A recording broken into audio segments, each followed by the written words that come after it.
Welcome to history class. আমি Aurobindo sir. আমরা আজকে আলোচনা করব কলকাতা বিশ্ববিদ্যালয়ের বিএ হিস্ট্রি অনার্সের সেমিস্টার 6-এর সাজেশন নিয়ে। আমরা মূলত পেপার 14-এর 2024-এর সাজেশন নিয়ে আজকে বিস্তারিত আলোচনা করব। আমরা দেখার চেষ্টা করব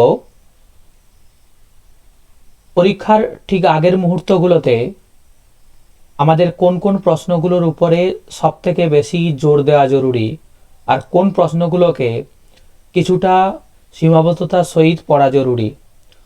আমরা যে গুরুত্বপূর্ণ প্রশ্নগুলোকে নিয়ে মূলত আলোচনা করব, সেগুলোকে সবার উদ্দেশ্যে বলছি, পরীক্ষার শেষ মুহূর্তে দাঁড়িয়ে তোমরা খুব ভালোভাবে দেখার চেষ্টা করবে, যাতে তোমাদের পরীক্ষার হলে কোনোরূপভাবে অসুবিধা না হয়। আমরা প্রথমে পেপার 14-এর 10 নম্বরের কোশ্চেন নিয়ে আলোচনা করব। আমি কিন্তু পূর্বের ভিডিওর মতো এখানেও বলে দিচ্ছি যে আমাদের যে গুরুত্বপূর্ণ প্রশ্নগুলি থাকবে, সেই প্রশ্নগুলোর মধ্যে কিছু প্রশ্ন থাকবে যেগুলোর পাশে কিন্তু 5টি করে স্টার সিম্বল দেওয়া থাকবে, যেগুলো কিন্তু পরীক্ষার আগে পড়া অত্যন্ত জরুরি। এবং যে সাজেশনের ভিত্তিতে আমি প্রশ্নপত্র তোমাদের সামনে প্রেজেন্ট করছি, প্রত্যেকটি প্রশ্নপত্র যেন সবার প্রিপেয়ার করা থাকে, না হলে কিন্তু পরীক্ষার হলে কিন্তু অনেক সমস্যা হয়ে যাবে। আমাদের প্রথম কোশ্চেন, দ্বিতীয় বিশ্বযুদ্ধোত্তরকালে পূর্ব ইউরোপে সোভিয়েতীকরণ প্রক্রিয়া আলোচনা করো। অনেক সময় কিন্তু এই প্রশ্নটা ঘুরিয়ে পড়ে, দ্বিতীয় বিশ্বযুদ্ধোত্তরকালে না বলে পরে 1945 থেকে 1960-এর দশকের মধ্যে পূর্ব ইউরোপের সোভিয়েতীকরণ প্রক্রিয়া আলোচনা করো। একই উত্তর হবে। খুবই গুরুত্বপূর্ণ একটি প্রশ্ন।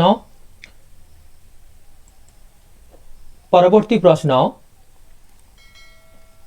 1950 ও 1960-এর দশকে চীন সোভিয়েত সম্পর্ক আলোচনা করো। তবে এই প্রসঙ্গে মনে রাখবে, এই প্রশ্নটা কিন্তু 10 বা 5 যে কোনো ক্ষেত্রে কিন্তু আসতে পারে।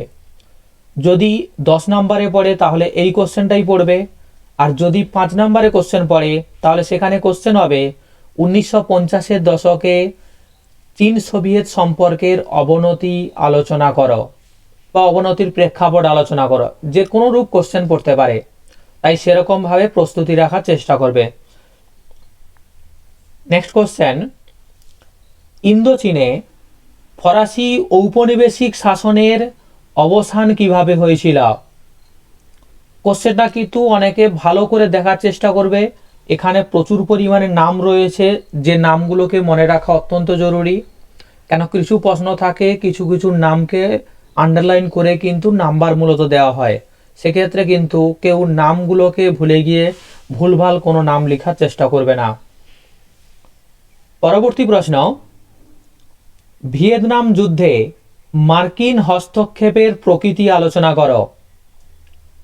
কোশ্চেন নাম্বার 5, ভিয়েতনাম মুক্তি আন্দোলনে হো চি মিনের ভূমিকা আলোচনা করো। তোমরা মনে রাখবে, অনেক সময় এই কোশ্চেনটা কিন্তু অর আকারে ভাবনা চিন্তা করে পড়ার চেষ্টা করবে, কারণ এই দুটো কোশ্চেনের গুরুত্ব এতটাই বেশি যে হয় এই কোশ্চেনটা পড়বে, না হলে এই কোশ্চেনটা পড়বে। দুটো কোশ্চেন কিন্তু ভালো করে প্রিপেয়ার করবে। আশা করছি একটা কোশ্চেন পড়ার সম্ভাবনা রয়েছে। এত বছরের টিচিং এক্সপিরিয়েন্স থেকে দাঁড়িয়ে সেই কথাটা বলছি। চেষ্টা করবে যেন ভালো করে পড়ার জন্য, যাতে পরীক্ষার সময় কোনোরূপভাবে সমস্যা না থাকে।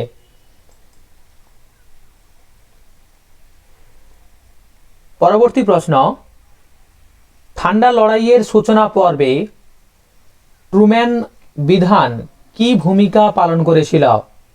এখানে ট্রুম্যানের স্পেলিংটা একটু মিস্টেক রয়েছে, এটা ট্রুম্যান নীতি বা ট্রুম্যান বিধান হবে। ট্রুম্যান বিধান কি ভূমিকা পালন করেছিল?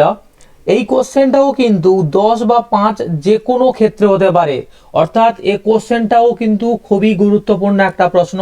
সবাই কিন্তু ভালোভাবে মনে রাখবে। যদি 10 নম্বরে পড়ে তাহলে এই কোশ্চেনটা পড়বে, আর যদি 5 নম্বরে পড়ে সেক্ষেত্রে কোশ্চেন হতে পারে ট্রুম্যান নীতি বলতে কি বোঝো, সংক্ষিপ্ত টিকা লেখো ট্রুম্যান নীতি। যে কোনোভাবে কোশ্চেন আসতে পারে, তাই এই কোশ্চেনটাও কিন্তু খুবই গুরুত্বপূর্ণ প্রশ্ন, সবাই কিন্তু প্রস্তুতি নেবে। পরবর্তী প্রশ্ন, ইসরায়েল রাষ্ট্র প্রতিষ্ঠার ইতিহাস সংক্ষেপে লেখো। এখানেও কিন্তু কোশ্চেনটা 10 বা 5 দুটো ক্ষেত্রে গুরুত্বপূর্ণ, এটাও কিন্তু মাথায় রাখবে। পরবর্তী প্রশ্ন, 1960-এর দশকে কৃষ্ণাঙ্গ আমেরিকানদের নাগরিক অধিকার প্রতিষ্ঠার সংগ্রামের সংক্ষিপ্ত ইতিহাস লেখো। নেক্সট কোশ্চেন, সোভিয়েত ইউনিয়নের পতনের কারণগুলি আলোচনা করো। আমি মোট তোমাদের 10 নম্বরে 9টা কোশ্চেন দিলাম, তার মধ্যে কয়েকটা কোশ্চেন থেকে আমি স্টার মেরে রেখেছি, সেগুলোকে সব থেকে বেশি প্রাধান্য দেওয়ার চেষ্টা করবে। আরেকটা যেটা জরুরি বিষয় তোমাদেরকে বারবার বলেছি, যেগুলো 10 বা 5 লেখা রয়েছে ওই কোশ্চেনগুলোকে স্পেসিফিক্যালি প্রেপার করার চেষ্টা করবে, কেননা ওগুলো 10 বা 5 যে কোনো জায়গায় পড়ার সম্ভাবনা রয়েছে। যদি কোনো কারণে 10 নম্বরে মিস করে সেক্ষেত্রে 5 নম্বরে কোশ্চেন পড়বে, আবার 5 নম্বরে যদি না আসে তাহলে 10 নম্বরে পড়ার সম্ভাবনা কিন্তু অনেকাংশে রয়েছে। সেক্ষেত্রে কারোর যেন কোনোরূপভাবে অসুবিধা না থাকে। এবার আমরা 5 নম্বরের কোশ্চেন নিয়ে আলোচনা করব। 5 নম্বরের যে প্রশ্নগুলো আমাদের জন্য গুরুত্বপূর্ণ, প্রথম কোশ্চেন, কিউবা সংকট বা কিউবা ক্ষেপণাস্ত্র সংকট সম্পর্কে লেখো। এখানে দেখবে কথাটা মনে রাখবে, কিউবা সংকট হয় এই কোশ্চেনটা আসতে পারে, না হলে কিউবা ক্ষেপণাস্ত্র সংকট প্রশ্নটা আসতে পারে। দুটো প্রশ্নের উত্তর কিন্তু সিমিলার। নেক্সট প্রশ্ন, হাঙ্গেরীয় সংকট সম্পর্কে আলোচনা করো। এ প্রসঙ্গে বলে রাখি, আমরা দুটোই কিন্তু মধ্যপ্রাচ্যের ইতিহাসে দুটো সংকট নিয়ে দুটো কোশ্চেন পড়ছি। এক্ষেত্রে মাথায় রাখবে, হয় দুটো কোশ্চেন আসতে পারে, না হলে একটা না এলে আরেকটাও কনফার্ম আসবে। এখানেও অর হিসাবে প্রশ্নটাকে ধরতে পারো। মনে রাখবে, দুটো প্রশ্নের মধ্যে দুটো প্রশ্নও আসতে পারে, না হলে একটা 100% কোশ্চেন আসবে, এ কথাটা কিন্তু ভুলে যাবে না কেউ। পরবর্তী প্রশ্ন, মার্শাল পরিকল্পনা সম্পর্কে টিকা লেখো। নেক্সট কোশ্চেন, দাঁতাদ বলতে কি বোঝো। পরবর্তী প্রশ্ন, পিংপং কূটনীতি বলতে কি বোঝো। পরবর্তী প্রশ্ন, 6 দিনের যুদ্ধ সম্পর্কে সংক্ষিপ্ত আলোচনা করো। এই কথাটা কিন্তু মাথায় রাখবে, 6 দিনের যুদ্ধ, আরব ইসরায়েল যুদ্ধ, বিভিন্ন ক্ষেত্রে কিন্তু কোশ্চেন হয়ে থাকে।